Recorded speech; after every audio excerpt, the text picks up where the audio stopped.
그래도 제일 중요한 건 삼성 그리고 SK 하이닉스, 삼전닉스 분석이겠죠. 오늘 기업 분석 또 해드리도록 하겠습니다. 조호진 타큐뉴스 대표 모셨습니다. 어서 오세요. 네, 안녕하세요. 네. 삼성전자, SK 하이닉스의 꼭대기는 어디까지일까? 좀 분주하게 계산하고 계신 분들이 많으실 텐데 어쨌든 좀 포착이 됐대요, 움직임이. 지난주부터 수급의 움직임이 좀 달라졌다고요? 예. 그러니까 올해 들어서 외국인들이 이제 집요하게 SK하이닉스와 삼성전자 주식을 팔았는데 그 팔았던 이유는 뭐 많은 분들이 아실 거고 저도 몇 번 설명드렸는데 가장 근본적으로는 두 주식이 너무 많이 올랐기 때문입니다. 너무 많이 올랐기 때문인데 지난주부터 해서 어제까지 5거래일, 그러니까 지난주 전체는 아니고 이제 어제가 이제 그 화요일이었으니까 화요일 포함해서 5거래일의 수급을 봤을 때 좀 특이한 변동 사항이 생겼습니다. 그걸 먼저 말씀드리도록 하겠습니다. 그 삼성전자를 외국인들이 5거래일 동안 1조 2,600억을 팔았습니다. 그러니까 삼성전자에 대한 외국인들의 어떤 기조는 비슷하다. 여전히 매도 기조다라고 보시면 되겠는데 근데 SK하이닉스는 외국인들이 같은 기간 동안 무려 2조 9천억 원을 매수했습니다. 이제 그런 점은 좀 우리가 눈여겨볼 대목이라 여겨집니다. 왜냐하면 둘 다 한국의 이제 시총 1, 2위를 자랑하는 기업이고 삼성전자는 이제 메모리 반도체, 모바일 사업법, 가전도 있지만 결국 삼성전자의 주가를 견인하는 거는 이제 반도체, 메모리 사업부죠. 그런 점에서 삼성전자나 SK하이닉스나 사업 부문이 비슷하다라고 볼 수 있는데도 불구하고 외국인들은 거의 뭐 둘이 합쳐서 플러스 마이너스 합치면 거의 한 4조 정도에 삼성전자는 1조 한 3천억 정도를 매도를 했는데 5거래일 동안 SK하이닉스는 거꾸로 3조 정도를 갖다 매수를 했으니까 왜 이렇게 달라졌지? 라는 것을 우리가 한번 생각해 볼 필요가 있다라고 해서 가져왔습니다. 네. 외국인들이 뭐 국내 주식을 그 매도 치는 이유는 뭐 크게 두 가지 아니겠습니까? 차익 실현, 일단 오름에 그렇죠. 따른 빠져나가는. 두 번째, 리밸런싱 이런 걸 있고 텐데 뭐 그 틀 안에 있는 건가요? 그렇죠. 그래서 어제 종가 기준 했을 때 삼성전자가 시총 1위 기업이고 삼성전자가 올 상반기에 엄청난 주가의 상승을 거듭난 끝에 무려 1조 달러를 돌파했죠. 뒤이어서 이제 하이닉스 1조 달러 돌파인데 1조 달러 돌파한 종목이 전 세계 상장도 통틀어서 몇 개가 안 됩니다.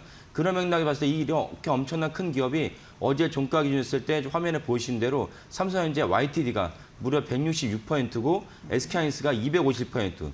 250% 올랐다는 건 내가 1억 원을 투자했으면 2억 5천만 원을 벌었다는 뜻이기 때문에 큰 수익입니다. 그러니까 두 종목이 오르다 보니까 코스피조차도 YTD가 100% 올랐습니다. 그래서 우리가 지금 뭐 1만 P를 작년 이맘때 얘기했을 때는 거의 정신 나간 소리다라고 치부받았겠지만 지금 뭐 1만 P가 사실은 안 도달한 것 이상하게 보일 정도로 우리가 엄청난 주가에 상승한 8천 P가 넘어서 9천 P를 목전에 둔 이런 시대를 살고 있습니다. 그래서 주가가 상승을 하면 상승을 할수록 결국 상승을 해서 투자자들은 뭐 개인 투자자들도 그렇게 됐지만 제가 말씀드린 이제 기관 투자가들, 외국인 기관 투자가들 입장에서는 주가가 상승하면 상승할수록 해당 종목을 갖다가 팔아야 되는 유혹도 생기지만 정책적으로 팔아야 되는 이유도 생깁니다. 왜냐하면 외국인 투자자들의 펀드 매니저가 여러 섹터를 담습니다. 예를 들면 한국의 메모리 반도체도 담고 뭐 일본의 자동차를 담고 뭐 미국의 모두 담고 이런 식으로 섹터를 좀 나누는데 섹터를 나눴을 때 자기가 갖고 있던 섹터에서 너무 많이 올랐어요. 그럼 오르는 종목을 갖다가 비중을 조절해야 되니까. 왜냐하면 비중을 조절하지 않을 때 해당 종목이 너무 많이 떨어지면 또 문제가 생기니까 비중을 조절해야 된다. 이거는 뭐냐면 해당 기관 투자가들의 일반적인 정책 기조입니다. 그러니까 무슨 말씀이냐면 정책 기조라는 건 해당 펀드 매니저가 나 삼성전자 싫어, SK하이닉스 싫어 이런 기조가 아니고 뭐 우리는 그렇게 생각하지 않지만 일부 펀드 매니저가 만약에 반도체 정점 아니냐, 나 이래서 매도해야겠다. 이래서 판 것이 아니고 너무 특정 섹터 너무 많이 오르면 다른 섹터가 처지기 때문에 그 너무 많이 오른 섹터를 갖다가 현금화시켜서 다른 섹터로 옮겨간다든지 이런 리밸런싱 해야 된다는 것이 정책적 기조입니다. 그래서 외국인들이 매도를 갖다가 이상하게 여기면서 근본적인 반도체 메모리 사업에 뭔가 하자가 있는 것이 아니냐 이렇게 볼 필요는 없다는 것입니다. 그런 맥락에서 외국인들이 집요하게 삼성전자, SK하이닉스를 매도하는 것은 이해가 되는데 근데 특이한 것은 아까 말씀드렸다시피 지난 5거래일 동안 외국인들이 삼성전자 매도의 기조는 유지되고 있는데 SK하이닉스의 매수는 매도하지 않고 오히려 매수 금액이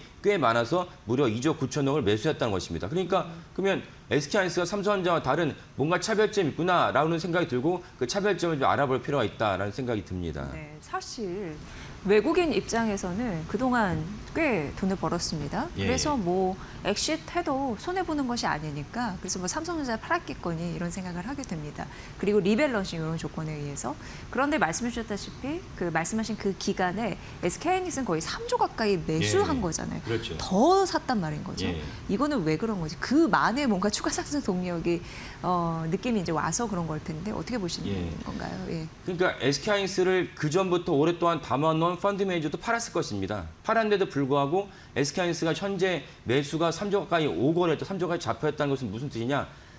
매도한 세력도 있지만 매도한 그룹도 있지만 매수한 그룹이 더 많다. 그러니까 실질적으로 SK하이닉스를 매도한 세력이 있다고 치면 삼성전자 아까 말씀드린 삼성전자도 1조 이상 매도를 했잖아요. 그러면 SK하이닉스도 1조 정도 매도했다 치면은 5거래 동안 SK하이닉스를 매수한 그룹은 4조 정도 됐다는 거 봐야 됩니다. 그러면 두 기업 사이의 가장 큰 차이점이 무엇이냐? 물론 뭐 HBM 경쟁력, 제가 뭐 낱낱이 예전에 몇 번 말씀드린 HBM 경쟁력이냐 이런 것도 볼 수 있지만 HBM 경쟁력보다 더 중요한 것은 무엇이냐? 실제로 영업을 많이 벌어들이니까 이런 점에서는 두 기업 간에 사실은 펀드 매니저 사이 큰 거시적인 측면에서는 차이가 없다고 여겨집니다. 그럼에도 불구하고 SK하이닉스와 삼성전자랑 그렇게 크게 수급에서 그 차이가 벌어진 이유는 제가 볼 딱 하나밖에 없다. 그건 SK하이닉스가 8월 달에 ADR 상장을 하기로 했고 6월 20일 날 얼마 남지 않았죠. 벌써 다음 주 월요일이면 6월 20일 돌아오니까 6월 20일 날 그 ADR 상장을 갖다가 심사하는 미국 SEC, 미국 증권거래소가 상장 승인을 할 것이다. 2월 20일 날 라는 보도가 로이터도 나오고 여러 군데 나오고 있습니다. 그러니까 이거 말고는 사실은 외국인들 수급을 갖다가 설명할 요인이 없지 않나라고 생각이 듭니다. 그래서 ADR 우리가 중요하게 봐야 되고 거꾸로 하이닉스가 그렇게 ADR을 갖다 상장해서 맏형이었던 삼성전자를 제친다. 물론 이제 수익률 제친 지 벌써 3년쯤 됐습니다. 3년 동안 계속 하이닉스는 삼성전자의 수익률을 아웃퍼폼에서 50% 이상 아웃퍼폼했죠. 그런 점을 봤을 때는 뭐 맏형이라고 볼 수는 없죠. 어쨌건 그 지금까지 쌓아왔던 연료이라든지 시총이라든지 반도체 웨이퍼라든지 웨이퍼 물량이 SK에서 삼성전자 70% 불과하거든요. 이런 걸 봤을 때 하이닉스가 왜 맏형인 삼성전자를 갖다가 아웃퍼폼하면서 외국인들이 더 선호를 했느냐? ADR밖에 없다면 그러면 이제 삼성전자도 ADR을 발행하면 되지 않느냐? 이런 질문이 당연히 생깁니다. 그리고 이제 이 질문이 아까 말씀드린 대로 6월 22일 날 SEC가 상장 승인을 하고 실제로 8월 달에 이제 미국 MTS에 버젓하고 자랑스럽게 SK하이닉스가 이제 떠오른다면 종목에 있다면 그러면 이제 주가가 한 번 더 점프할 것이 보이는데 그때 그러면 삼성전자 주주들은 삼성전자 경영진을 향해서 이재용 회장을 당해서 야 SK하이닉스도 ADR을 발행하는데 니네 왜 ADR을 발행하지 않냐 이런 질문이 나올 것입니다. 그래서 사전에 아까 말씀드린 외국인 수급에서 생긴 차이가 ADR이라면 왜 삼성전자는 ADR을 갖다 발행하지 않는지도 우리가 짚어볼 필요가 있다라고 생각이 듭니다. 네, 그러니까 확실히 뭐 SK하이닉스는 주가 상승의 촉매제는 이제 얼마 남지 않은 ADR 상장 이거는 좀 맞다고 보시는 예. 거죠. 그럼 삼성은 왜 그런 건가요? 예. 왜 그렇게 생각 안 했을 리는 없는데. 그렇죠. 뭐 네. 사실은 ADR이 처음 이슈가 된 것은 11월 말에 이제 메리츠증권 애널리스트가 이제 ADR 상장을 갖다 촉구합니다. 그래서 저는 아니 원할 수 있죠. 원할 수 있는데 한 주 지나서 바로 SK하이닉스가 기다렸던 듯이 이제 호응하는 공시를 내요. 그래서 상당히 뜻밖이었습니다. ADR은 되게 중요한 것이고 상장하면 좋지만 사실 쉽지 않은 문제인데 ADR 상장이 때문에 이 실제로 궤도에 올라가면서 아까 말씀드린 그런 어떤 그 수순을 밟을 것을 봅니다. 그렇다면 이 사실을 알고 있는 삼성전자 경영진은 왜 ADR에 대해서 이런 방구에 미동도 하지 않는가라는 관점이 좀 필요한데 삼성전자 ADR을 상장하지 않는 여러 가지 이유가 있는데 그중 하나의 이유가 무엇이냐? 실제로 ADR을 상장하려 하면은 삼성전자가 여러 사업부가 나눠져 있습니다. 알다시피 아까 말씀드린 대로 메모리 사업부가 있고 같은 반도체를 할지라도 메모리 사업부가 있고 반도체이긴 하지만 여전히 적자를 갖다가 묘면하지 못하고 해서 그 애물단지가 된 파운드리가 있습니다. 그래서 전 삼성전자 파운드리가 요즘도 계속 뉴스가 나오죠. 뭘 따냈다, 어디 수주를 했다는데 실제로 보자 이거예요. 파운드리가 수주를 했는데 실제로 수주에 성공을 해서 납품을 했는지 매출의 장부를 지켰는지 보자 이거죠. 그 정도로 파운드리는 너무 많은 양측이 손을 했어요. 그래서 어쨌건 파운드리도 있고 그다음에 또 다르게 예전에는 뭐 지금 비교도 없었지만 예전에는 그래도 반도체만큼 메모리 사업부만큼의 영업이익을 갖다가 걷어들였던 모바일 사업부가 있습니다. 그 모바일 사업부도 있고 삼성전자가 또 B2C에 해당하는 가전도 있습니다. 이렇게 이제 사업부가 있고 그 실제로 재무제표에는 여러분들은 잘 인지를 못하시겠지만 재무제표에 중요한 반영된 또 다른 사업부가 어디 있냐? LCD 사업부가 있습니다. 삼성 LCD가 있죠. 삼성 LCD가 버젓한 하나의 사업부이기 때문에 그럼 이렇게 다양하게 사업부가 있는데 ADR을 상장한다 그러면 도대체 어느 사업부에 방점을 찍고 해당 상장을 했을 때 그 목표 주가를 잡아야 되냐? 이게 난감합니다. 이런 관점에서 삼성전자가 선뜻 ADR 추진했다가 해당 증권사나 여러 군데서 야 도대체 어디 사업부를 갖다가 배제시켜야 되냐? 라는 어떤 질문 오고 갈 때 좀 난감한 이슈라 보여진다. 그래서 이런 사업부 구조적인 문제로 ADR 상장을 갖다가 좀 꺼리지 않나라고 추정을 할 수가 있겠습니다. 네, 이번 삼성그룹 같은 경우에는 인센티브로 말이 많았습니다. 노사, 노노 갈등 예, 엄청난 이슈가 됐었잖아요. 근데 그를 통해서도 사업부별로 좀 다른 분석이 필요하지 않나 이런 얘기가 자연스럽게 나오죠. 그렇죠. 맞습니다. 그러니까 이 ADR 상장을 위해서도 사업부를 분사해야 된다는 지적이 나오지만 또 하나 이번에 이제 결국은 파업 직전까지 갔을 때 삼성전자 뉴스가 나 그렇게 많은 이게 세계적으로 기업인가를 새삼 느꼈던 게 파업을 목전에 두니까 뭐 온갖 군데서 뭐 뉴욕타임스까지 뭐 파이낸스타임스는 뭐 말할 것도 없고 온갖 군데서 삼성전자의 그 파업에 대해서 주시하고 있었습니다. 급기야 이제 결국 상한선을 풀어놓으니까 TSMC까지 야 우리도 더 달라 이런 얘기가 나오고 있었습니다. 이게 되게 상당히 국제적인 이슈였는데 이 국제적인 이슈에서 어떻게 마무리됐습니까? 결국 메모리 사업부에 대해서는 뭐 삼성전자의 상한선을 풀어버리고 하지만 다른 사업부는 여전히 그 상한선에 머물러 있습니다. 그러다 보니까 이 파이낸스타임스에서 어떤 기사를 썼냐면은 같은 이제 삼성전자 직원인데 메모리 사업부의 과장급 직원이 받는 연봉이 전체적으로 한 7억쯤 되겠죠. 하이닉스를 맞춰줘야 되니까요. 7억쯤 되는데 같은 삼성전자 직원인데 메모리 사업부가 아닌 예를 들면 가전 사업부의 임원이다. 상무다. 상무랑 상무랑 부장은 뭐 많은 격차가 있습니다. 우리가 다 알다시피 부장도 건졌어야 되고, 근데 가전 사업부의 상무라고 한다면은 상무가 받아야 될 연봉이 메모리 사업부의 과정보다 못하다는 것입니다. 이것이 표면화됐을 때, 이미 다 표면화되고 알고 있죠. 수출이 다 찍혀 있죠. 그렇게 표면화됐을 때 사실 내부 갈등이 심해질 수 있다.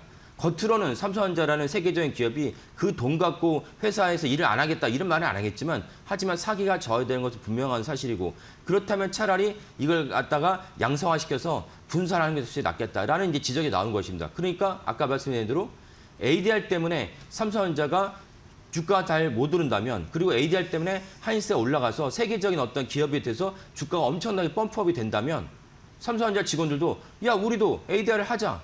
우리도 ADR을 하기 위해서 여러 조치를 취하자라고 요구가 나올 것입니다. 투자자들 마찬가지고. 그렇다면 ADR을 하기 위해서 가장 먼저 선제적으로 필요한 조치가 무엇이냐? 삼성전자 사업부별로 분사하는 것입니다.